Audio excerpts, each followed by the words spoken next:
माझं सोलापूर न्यूजमध्ये आपल्या सगळ्यांचं स्वागत।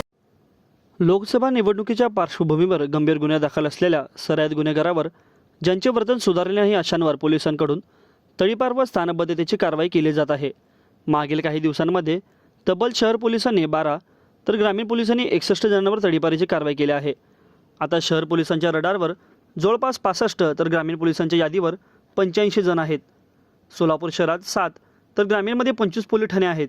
त्या अंतर्गत दरवर्षी 12 ते 14 हजारपर्यंत गुन्हे दाखल होतात। पण मुद्देमाल व शरीरविरुद्धच्या गुन्ह्यांची दखल पोलिसांकडून गांभीर्याने घेतली जाते। चोरी, घरफोडी, जबरी चोरी, खुनाचा प्रयत्न, बेकायदेशीर जमाव जमवून दहशत पसरवणे, धमकी दमदाटी करून खंडणी मागणे, घातक शस्त्र जवळ बाळगून धमकावणे अशा सराईत गुन्हेगारांवर पोलिसांची नजर असते। सण, उत्सव व निवडणुकीच्या काळामध्ये त्यांच्यावर पोलिसांकडून प्रतिबंधात्मक कारवाई केली जाते। लोकसभा निवडणुकीच्या पार्श्वभूमीवर यंदा देखील ग्रामीण पोलिसांनी जवळपास 9.5-10 हजार तर शहर पोलिसांनी 1,500 सराईत गुन्हेगारांची यादी तयार केली आहे। त्यात गंभीर स्वरूपाचे गुन्हे दाखल असलेले व ज्यांना वारंवार बजावून देखील त्यांच्यावर कारवाई होत नाही व त्यांचे वर्तन सुधारत नाही त्यांच्यावर तडीपार किंवा स्थानबद्धतेची कारवाई केली जात आहे। आगामी लोकसभा निवडणुकीच्या पार्श्वभूमीवर शांतता व सुव्यवस्था अबाधित ठेवण्यासाठी रेकॉर्डवरील गुन्हेगारांवर कडक कारवाई केली जात असून गुन्ह्याचे स्वरूप व समाजातील त्याच्या गुन्हेगारीचा प्रभाव पाहून संबंधितांवर प्रतिबंधात्मक कारवाई केली जाईल।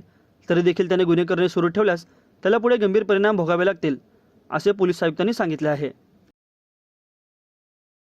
माझं सोलापूर न्यूज या यूट्यूब चॅनलला सबस्क्राईब करा आणि बेल आयकॉन प्रेस करायला विसरू नका।